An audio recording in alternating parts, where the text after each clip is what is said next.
is up, everybody? Welcome into episode 22 of I'll Say This with Chris Castellani. I am your host, Chris Castellani. We have a really good show lined up for you today. No guests today, though we are going to continue to feature guests sporadically throughout the summer and beyond. Appreciate the job Scott Bentley did on Monday when he was on this program, and obviously appreciate the job Anthony Broom did when he was on this show. What was it? A week and a half, almost 2 weeks ago at this point. But a lot of content to cover, and I'm really excited to talk about this. And a lot of people probably think that I'm going to start by talking about the Tigers, the red hot the Detroit Tigers, a team that just won 4 out of 5 games against the first place Minnesota Twins. But that's not going to be the case. I'm going to start with Michigan basketball news, because this is something, unsurprisingly, that I'm extremely passionate about, and it's a running theme from previous episodes where I've talked about this, and that's where we're going to start. Moussa Diabate and Caleb Houston, two former 5-star recruits for Juwan Howard's program, have both elected not just to test the NBA waters, but to stay in the NBA draft. They are now officially one-and-dones. They will not be on Juwan Howard's roster next season. And I have a lot to say about this. And I'm going to do a mini rant, but there's also going to be some nuance here. And before I really get into it, because I know how this works, there's going to be people who are going to say that I am bitter Michigan fan. I am a guy who is upset simply because I wanted these guys to come back to school. And yeah, there's an element to that. Of course there is. I don't think you're a bad person for feeling that way. It's the same way with Michigan State people who are like, oh my God, I can't believe Max Christie's going pro. Like, he would have been one of your better players. You're not inhuman to want those guys to come back to school. So, yeah, I mean, like, I would have preferred they came back to Michigan the same way I would have preferred that Nick Stauskas, Trey Burke, Tim Hardaway, Glenn Robinson III, all those guys came back to Michigan, because I know they would have made Michigan's team better this season. So there is a tiny bit of bitterness. With that said, when Trey Burke and all those guys I just mentioned went pro, I never really batted an eyelash. I got it. Glenn Robinson was probably one where I'm like, I don't know if he's ready, but you know what? He did go on to play in the NBA. He was a journeyman, not as good as he probably could have been had he have stayed another year, but he made his money, right? Which I get is the goal, apparently, nowadays. So yeah, there is a little bit of bitterness.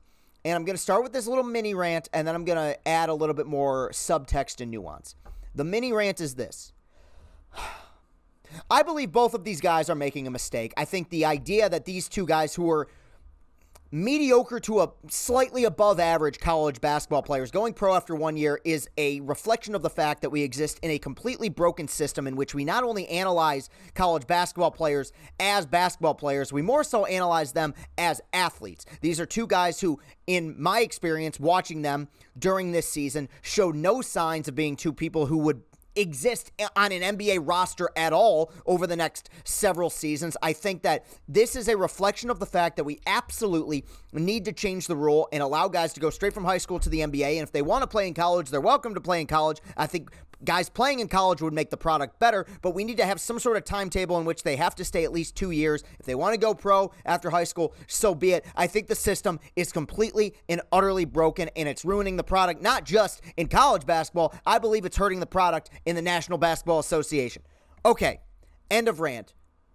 Time to relax and give a little bit more context here. Because I do think this, and this happens often, when you have two 5-star recruits, two guys who played at the same program, we have a tendency to lump them together a little bit. The same thing happens in baseball, where we lump Spencer Torkelson and Riley Green in together as if they're conjoined at the hip, as if they're two guys who have similar skill sets. And outside of being two players who I think are going to be excellent hitters at the major league level, they're completely different players. They have different bodies, different athleticism. One plays first base, one plays the outfield. I think many people are desperate for the idea that they're going to come up together, develop together, succeed together, fail together. That's not always the case. So I'm going to break it up individually here, and I'm going to start with Moussa Diabate.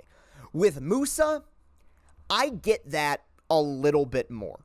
Moussa has tremendous athleticism, which, while I just kind of ranted about the fact that we evaluate athletes as opposed to basketball players, athleticism does matter. Guy's got a huge wingspan. Guy can jump through the gym, has good moves in the low post offensively. When he wants to be, I think he can be a tremendous defensive player as well. I see the intangibles. I also see, as somebody who watched every second of Michigan's basketball season a year ago, a guy with tremendous flaws. I see a guy who I don't think right now is really capable in a competitive game of making a shot outside of 10 feet away from the basket. I see a guy with no semblance of a three-point jump shot. I see a guy who's not very good at creating off the bounce. And I think that one of the harshest things and one of the most unfair things that somebody can say about an upcoming professional athlete is character issues, because that's nonsense. Moussa Diabate is what, 19? Of course he has character issues. I'm 26, I have character issues. With that said, this is a guy who, in his spare time, liked to play Rock'em Sock'em Robots with his fists in handshake lines a season ago. And the NBA is a league that is known for mental toughness and a whole lot of trash talk. Bird did it. Jordan did it. Kobe was like the king of that, obviously. So when this guy goes up against Draymond Green in a game next season or 2 seasons from now in the NBA, I feel like his brain is going to be put into a pretzel. Now, that's my opinion.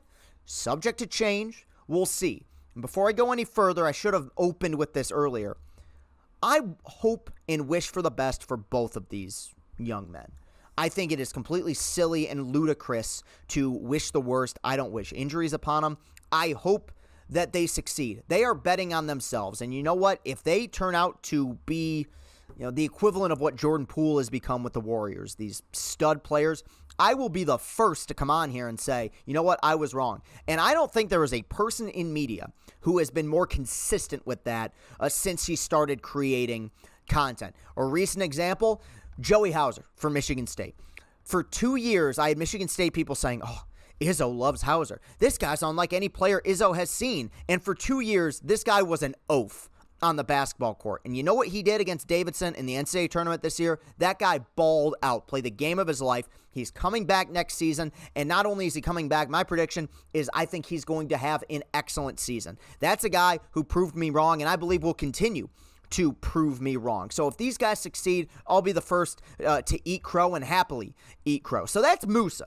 That's Moussa, who I think the intangibles are there. I think there are substantial flaws, but in an era in which one of the best players in basketball, and truly probably one of the best basketball players of all time, is a scrawny kid from Greece who ended up becoming a 2-time MVP and a finals MVP in Giannis for the Bucks, I think I can see someone taking Moussa Diabate in the draft and saying, we can turn this guy into a project and he can be special.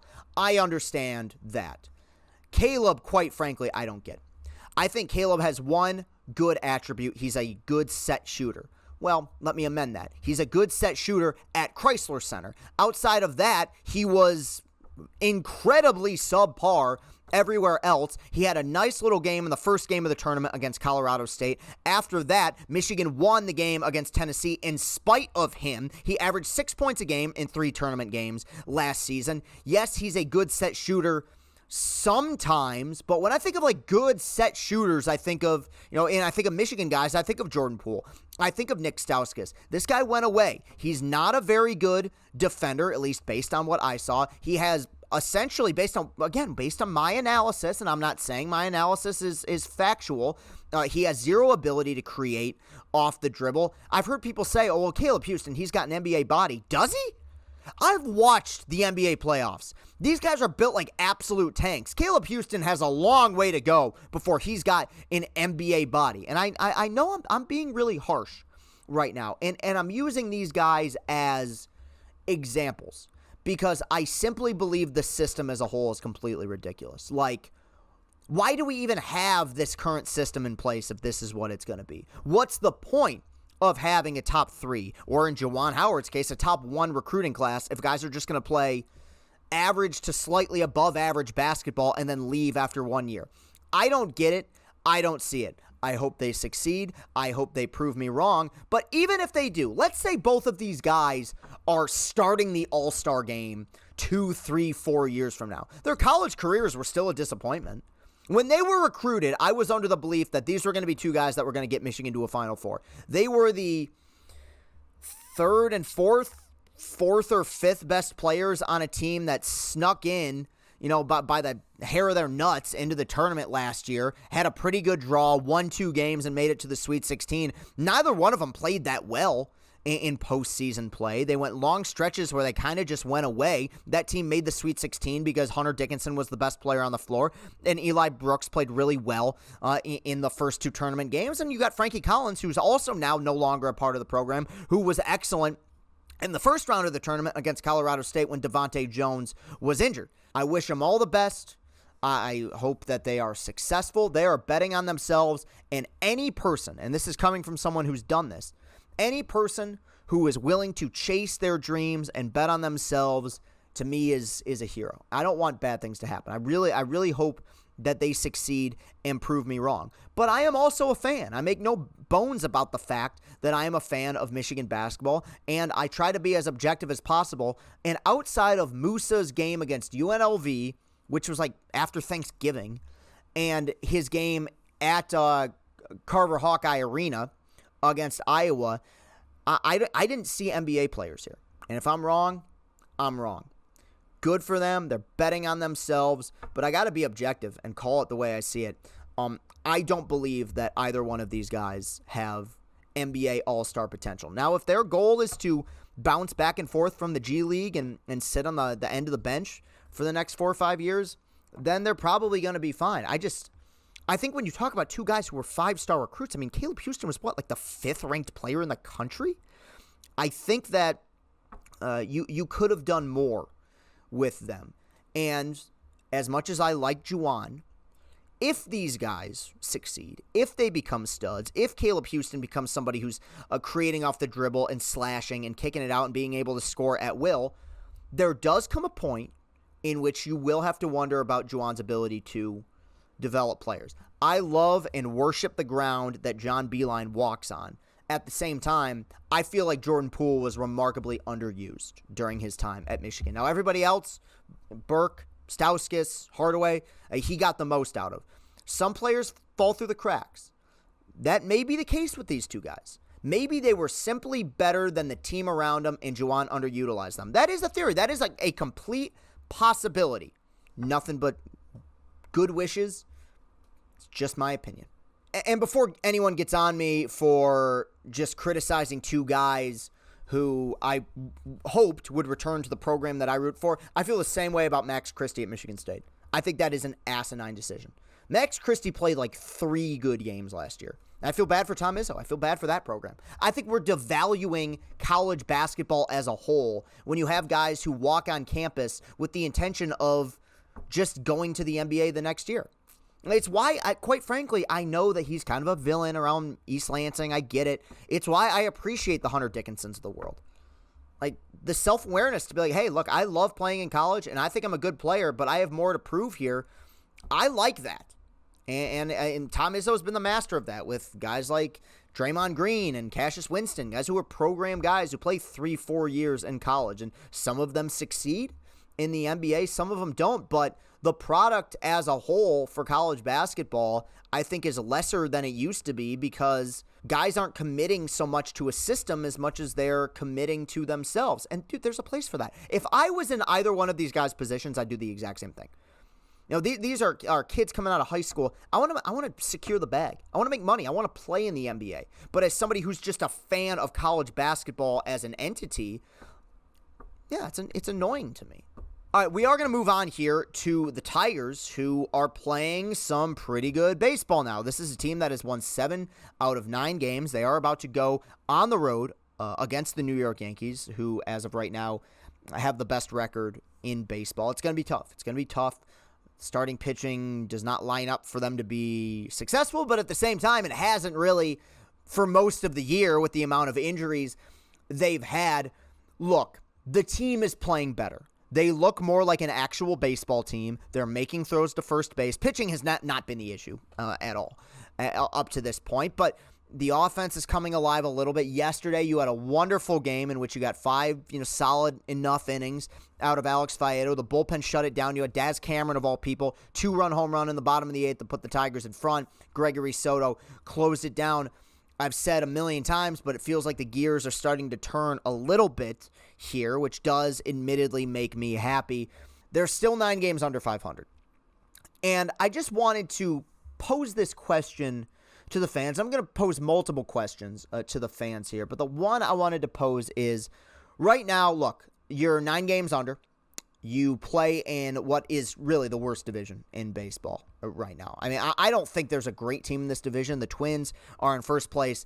I can't believe how bad the White Sox look. The White Sox should be running away with this, and I know they've had a lot of injuries, but there's no reason why that offense should be that bad, and yet they continue to be.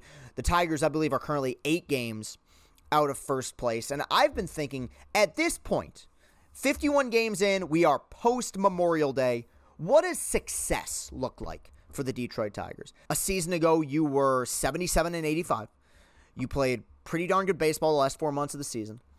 This year, my analysis was, I just want you to be better than you were a season ago. Now, that came with the caveat of you're not going to start the year looking like a double-A team. You're not going to go a 19-game stretch in which you score 31 runs. You're not going to have the worst offense in baseball. I mean, my hope, all I wanted was that by July, August, we'd be playing meaningful baseball. That I don't believe that's going to be the case. They're too far underwater. Now, they are pitching their butts off.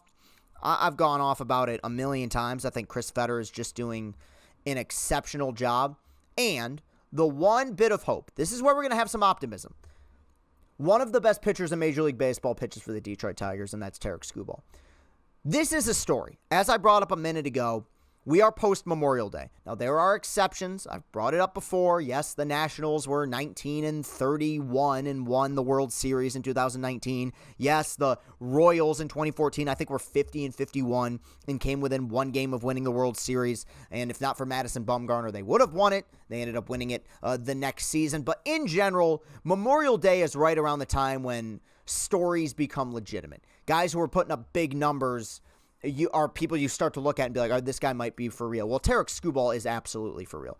Tarik Skubal is the ace that the Tigers have kind of built this rebuild around. Now, ideally, at this point, you would have Skubal looking like the ace, Manning looking like a really good number 2, and Mize looking like a really good number 3. That is not going to be the case because 2 of those guys are injured, but yet in a pitching staff that has been completely depleted and completely decimated by injuries, every 5th day you have a guy who is taking the mound and just shoving. And he's in his 2nd full year of work. He's going to take his lumps. I bet in the second half he's going to wear down. But right now, it is very apparent that this guy has a special arm. And I think, as I said in my post-game video the other night, him and Chris Fetter are a match made in heaven. And Jason Beck and Cody Stavenhagen, I mean, there's a lot of great beat writers for the Tigers, but those 2 guys specifically have kind of broken down Scooby's pitch selection. And it's very clear that he is simply a smarter pitcher than he was a season ago.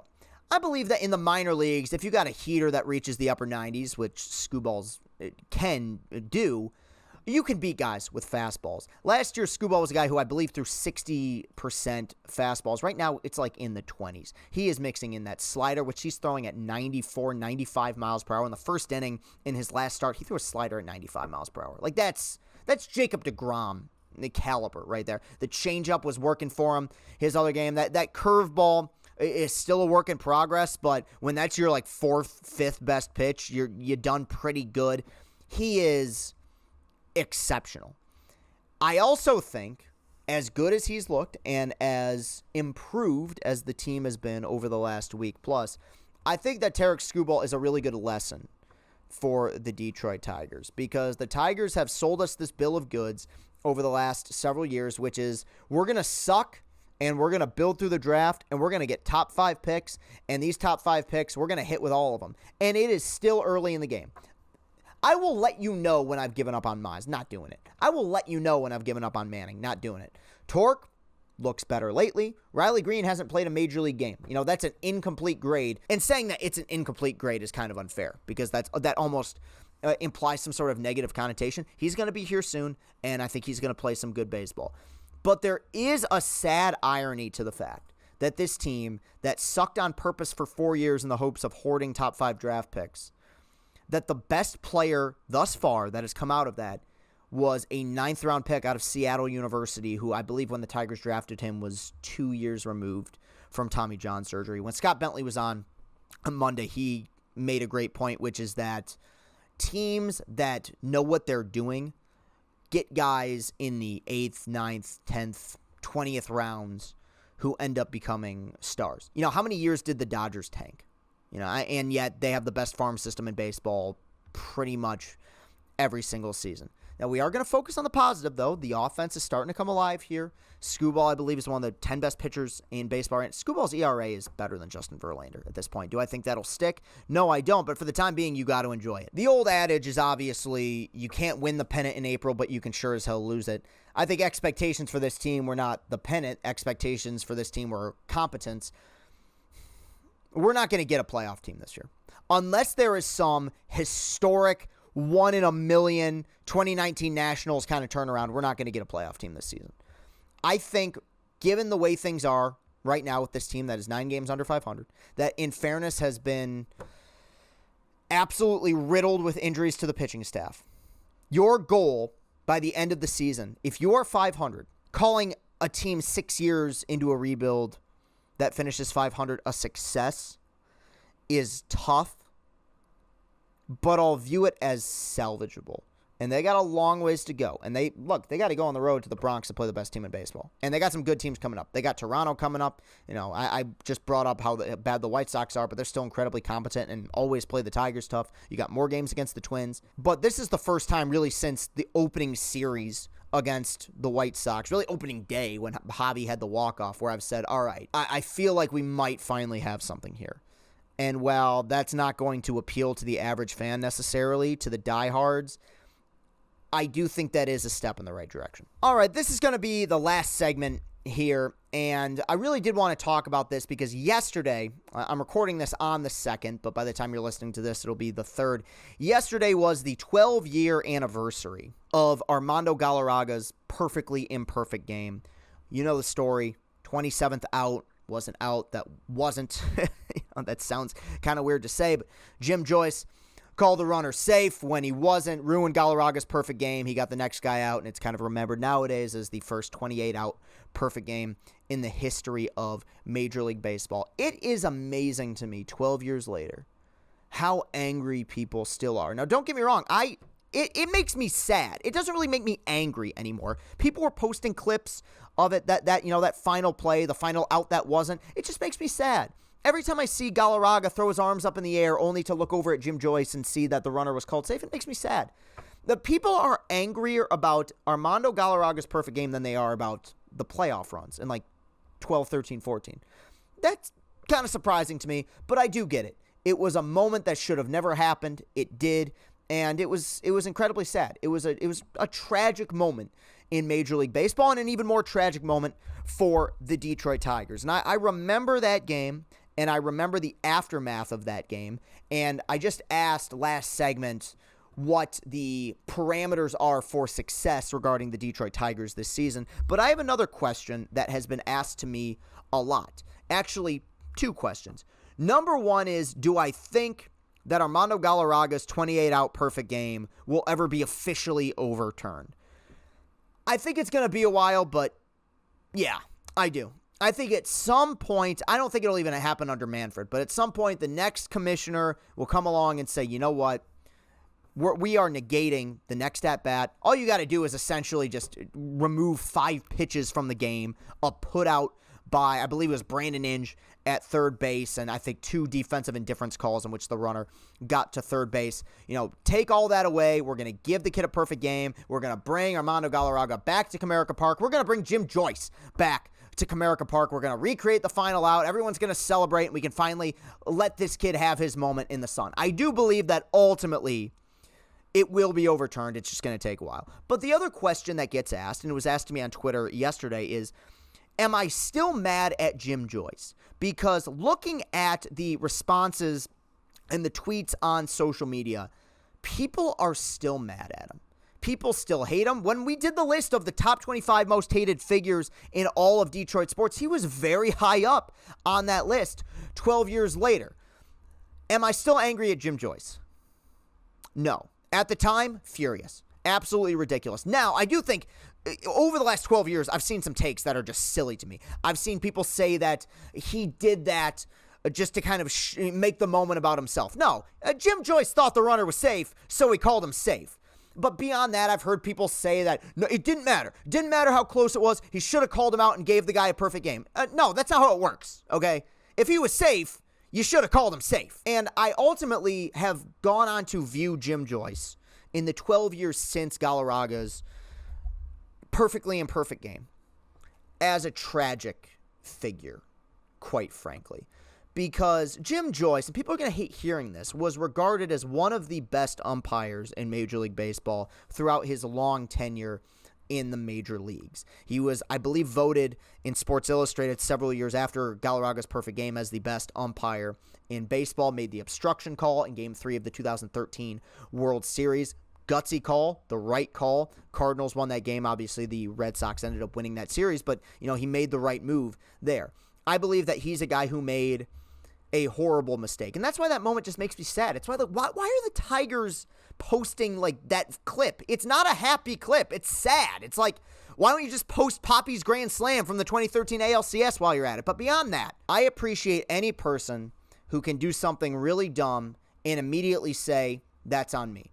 And it was immediate. He came out and said, I watched the replay and I was wrong. I screwed it up. I kicked the call. I took a perfect game away from that kid, and I'm never going to live it down. And that's very sad to me, because Jim Joyce could cure world hunger, and yet when God decides to turn the lights out on him, he's still going to be the guy that people are going to look at and be like, dude, is that the umpire that blew Galarraga's perfect game? That does make me sad. Now, on the flip side, if we're talking about class, if we're talking about humility, the way that Galarraga conducted himself throughout that entire ordeal, he's going to hold a special place in Tigers fans' hearts forever, because I try to be honest in all situations.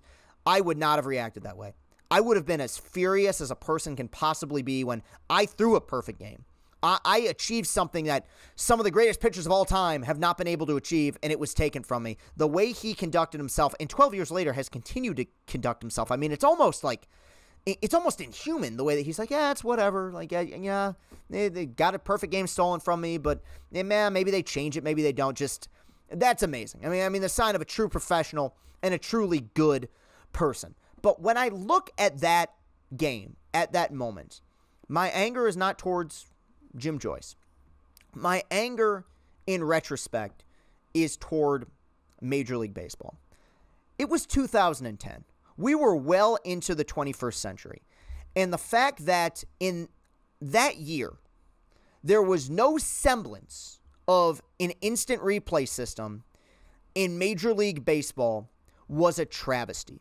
There have been and will always be bad umpires in Major League Baseball. And there are instances in which games, careers, playoff series have been decided by bad umpiring. Right, the prime example, Don Deckinger, Game 6 of the 1985 World Series, called a runner safe when he was clearly out.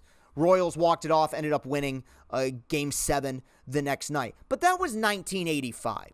In 2010, the fact that there was no built-in failsafe was embarrassing.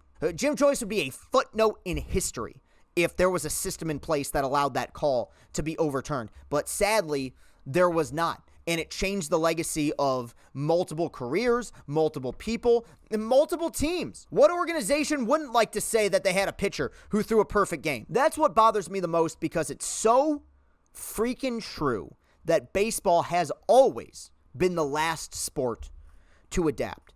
And everyone knew, even at the time, everyone knew if you're not going to have a system in place, eventually there's going to be one of those 1 in a million moments in which a catastrophic event happens, and that catastrophic event just happened to be between Armando Galarraga and Jim Joyce, and it cost the kid a perfect game. I think that Jim Joyce, in the eyes of the Detroit sports world, is very comparable to Steve Bartman with the Cubs and Bill Buckner for the Red Sox, where people are always going to view him as a villain, despite the fact that there were other circumstances that probably could have prevented that moment from ever happening. And I truly do hope that one day this thing gets overturned and we can bring Galarraga, obviously, because he's earned it. He was the guy who threw the game, but also bring Jim Joyce back to Comerica Park.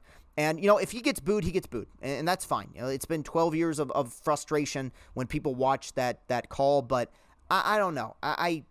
Maybe I'm just soft, but that stuff, I view it as a baseball tragedy that should have never happened. And I believe it's the failure of Major League Baseball that there was no system in place to make sure that didn't happen. And look, Major League Baseball replay is an imperfect system. There are calls that get overturned where I say, what the hell was that? There's no way that should have been overturned. And there's calls that don't get overturned, which to me are blatant.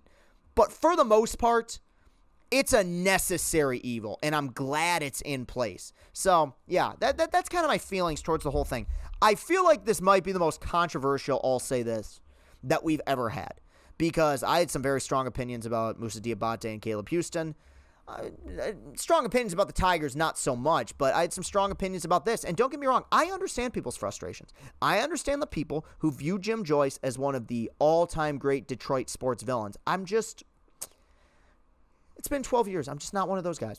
And that puts me in the minority, but I'm also curious to see what the fans of this show have to say. I would like to read, some comments down below on this YouTube video, how you feel about that situation 12 years later. Because when that moment happened, I did not expect that 12 years later, there would still be just an outpouring of tweets and comments hating on this guy. I mean, I know they won a World Series, but the Cubs forgave Steve Bartman. Bill Buckner got a standing ovation at Fenway. It was 25 years after that play happened, but he still got it, and yet Jim Joyce is still one of the big Detroit sports villains. It's sad and it is tragic, but at the same time, from a sports perspective as a content guy, it's very fascinating. It's a 1 in a million thing that happened, and while I wish it didn't happen, it's definitely unique. So that'll do it for today's show. You can follow me on Twitter at Castellani2014. While you're at it, hit that like button, hit that subscribe button. Let's get those watch hours up. We are on Apple Podcasts. We are on Spotify. Subscribe on those platforms, on Apple Podcasts. Give us a nice written review, a 5-star review. I'd much appreciate it. We will be back here on Monday covering some more Detroit sports news. I think this was a good show. I hope all of you enjoy it. Keep spreading the word. I really want this thing to grow. I'm working hard on it. Producer Matt is absolutely kicking ass with the job he's doing here. So we're gonna continue to try to grow this thing and create the best product possible. But to the people who have been loyal from the beginning, thank you so much. You all mean the world to me. Y'all are the best. All right. I hope I'm making your time worthwhile. Thanks again. Have a great rest of your day. Have a great weekend. Peace and happiness.